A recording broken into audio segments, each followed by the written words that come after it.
ወልቃይት በተመለከተ ካንተ ለየት ያለውን ሐሳብ መስማት ፈልጋለሁ። ትግራይ ወልቃይት የኛ ነው ይላሉ፣ እንደገና የአማራ ክልል ደግሞ የኛ ነው የሚሉት ነገር አለ።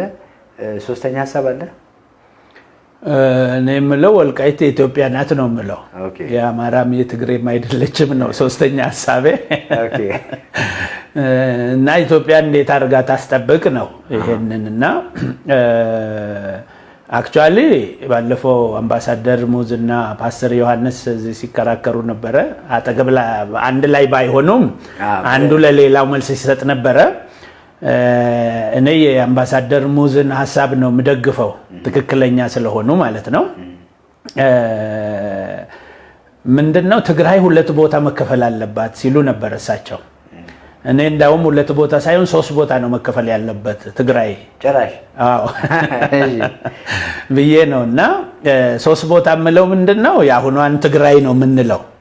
የአሁኗ ትግራይ ማለት ከዛሬ 30 ዓመት ወዲህ የተፈጠረችው ከህዋት ጋር የመጣችውን ትግራይ ነው ሶስት ቦታ መከፈል አለባት እኔ ብዬ ያልኩት። ማለት የመጀመሪያው መከፈል ያለበት ወልቃይት ነው። ወልቃይት የትግራይ አካል ስላልነበረ መጀመሪያም የትግራይ አካል ሆኖ እንዲቀጥል የተደረገው በጉልበት ስለሆነ በእኛም እድሜ ስለምናቀው፣ ለምሳሌ እኛ ቤተሰቦች ያወሩት እኔም ልጅ ሆኜ ራሱ ከሴቲት ሁመራ ይባል ነበር። አሁን ሁመራ የሚባለው ሴቲትን አጥፍተው ነው ምን ሁመራ ነው ያሉት። እባክህ ለምን አጠፉ ሴቲትን? ሴቲት ሁመራ የሚለው የአማርኛ በፊት የተሰየመ የአማራ ክልል በጎንደር አሁን አማራ ነው የተባለው ያኔ በገምድር ወይም ጎንደር ነው። ጎንደር ክልል በነበረ ግሬ ሴቲት ሁመራ ነው የሚባለው። ከሴቲት ሁመራ የመጣ እኔ ልጅ ያለው ምስጋኑ የሚባል እኛ ቤት የሚኖር ሰው ነበረ እና ከዛ ነው የመጣው። ያኔ ራሱ ሰሊጥ እንደሚበቅል በረሃ እንደሆነ ምናምን ነግረናል። እኔ ትንሽ ልጅ ነኝ ግን ሲያወራ እሰማለሁ። እና ያ ምስጋኑ መልኩ ምኑ ቁመቱ ሁሉ ትዝ ይለኛል። እና የአማራ ክልል ነው፣ ትግርኛ ይናገራል ልጁ ግን ጎንደሬ ነኝ ነው የሚለው። እና አፉ ያዝ ያደርገዋል። አፉ ያዝ የሚያደርገው ጎንደሬ ማለት ነው።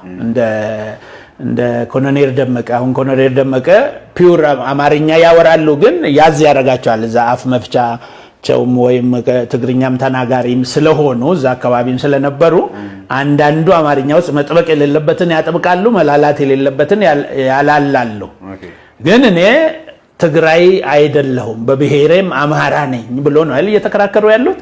እንደዚህ አይነት ሰዎች ብዙ ናቸው። እና ወልቃይት ጠገዴ እንትንም አለ እኮ ቀረርቶም ወይም ዘፈንም ወልቃይት ጠገዴ ሰሜን አርማጭሆ አንገዛም ሲሉ ተገዙ እነሆ ይላቸዋል። ሌላው እነሱ ደግሞ ራሳቸው ሲፎክሩ ወልቃይት ጠገዴ ሰሜን አርማጭሆ አንገዛም ስንል ተገዛን እነሆ። ለምንድን ነው አንገዛም ያሉት? ያልተገዙበት ለብቻ ለነሱ ከትግራይ ተለይቶ ከኤርትራም ያኔ ተለይቶ ከጎንደርም ተለይቶ እንደሚለው አብዛኛው ሽፍታ ነው እዛ የሚኖረው። ኔቲቭ አማሮች አሉ፣ ጥቂቶች ናቸው። ሁሉም መሬት መያዝ ስለማይችሉ ከኤርትራ አካባቢ የተለያየ ሰው የገደለ መሸፈት የሚፈልግ ከመንግስት ጋር የተጣላ ከባላባት ጋር የተጣላ ከላይ ከአማሴን ከሰራይ በሙሉ ወደ ሴቲት ሁመራ ነው የሚሸፍተው። እንደገና ደግሞ ከትግራይም ከተጣላ ወደዛ ነው የሚሸፍተው። እና አብዛኛው ትግርኛው የወልቃይት አካባቢ የሚነገረው ትግርኛ ከኢትዮጵያው ትግሬ ወይም ትግርኛ ይልቅ የአስመራው ትግርኛ ጋር ነው ዳይሌክቱ። ይሄ ምንድነው የሚባለው? ዘዬው ቅላጼውም ዘዬውም የዛኛው ነው። ለምንድነው በብዛት የሚመጡትና እዛ ሲሰፍሩ የነበሩ እነሱ ስለነበሩ ማለት ነው። አሁን የትግራይ አካባቢ ሰዎች በምንድነው ክሌም የሚያደርጉት? አንዱ እንደ ክሌም ትግርኛ ተናጋሪዎች ናቸው እዛ ያሉት። ትግርኛ ስለተናገሩ ትግርኛ ደግሞ የኛ የክልላችን ቋንቋ ስለሆነ ለኛ ይገባል አይነት ነው የሚናገሩት። የኤርትራም ትግርኛ ከሆነ ኤርትራ እንግዲህ በቅኝ ግዛቱ ድንበር ስለተመለሰች ይሄኛው ወርዳ የኔ ትግሬዎች ናቸው የኔ ትግርኛ ተናጋሪዎች ናቸው የኛ ዜጎች ናቸው ብላ ኤርትራ ክሌም ማድረግ አትችልም። በዛኛው ተስማምተን ተመልሳለች ማለት ነው። እሷ ስላላለች እነዚህ ደግሞ ትግርኛ ተናጋሪ ከሆኑ የሚቀርቡት ለኛ ስለሆነ የኛ ናቸው ነው የሚሉት። ይሄንን እኔ ብቻ ሳይሆን አንድ አቶ አብዩ የሚባሉ ሰውም እዚህ ላይ እንደተናገሩ ሰምቻለሁ። ዳይሬክት የሳቸው ንግግር አልሰማው። ያንተን አቋም የሚያራምድ እንደዚህ የተናገሩ ሰው አሉ ብሎ ሰው ነግሮኛል። እና እኔ ከድሮ ጀምሮ ነው ማቀው ይሄንን ማለት ነው። በተለያየ ምክንያት እንዴት አወቅ እዛ ኖርሃል ሄደሃል ዘመድ አለ ምናምን የሚለው እንዳለ ሆኖ ይሄንን በደንብ በጥናት አውቀዋለሁ ከልጅነቴም ጀምሬ ኤክስፖዠሮቹም ስለነበሩኝ አይገናኝም ማለት ነው ከዛኛው ጋር። ስለዚህ ቋንቋን መሰረት ያደረገ ክሌም ቢመጣ ወልቃይት የኤርትራ ልትሆን ነው ማለት ነው። በቋንቋ ይሁን ከተባለ ከዚህኛው ትግሬ ይልቅ የኤርትራ ነው መሆን ያለባት። ግን ኤርትራ ደግሞ ድንበሯን በቅኝ ግዛቷ ከልላ ስለተመለሰች ክሌም ማድረግ አትችልም።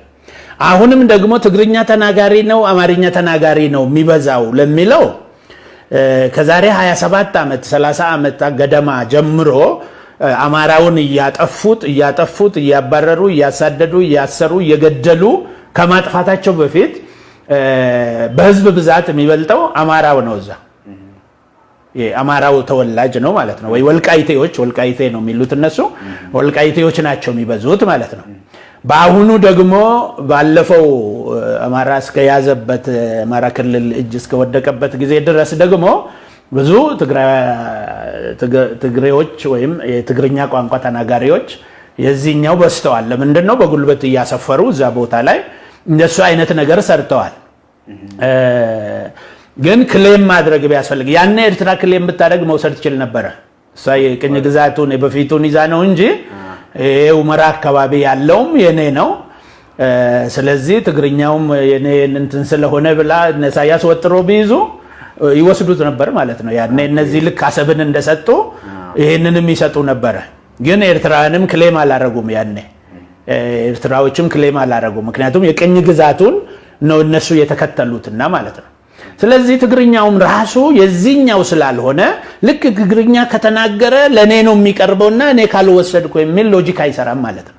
በትግርኛ ቋንቋ ከሆነ በግዛት ከሆነ ደግሞ ግዛቱ ድሮ በገምድር ውስጥ ጎንደር ውስጥም ስለነበረ አይመለከታቸውም ማለት ነው።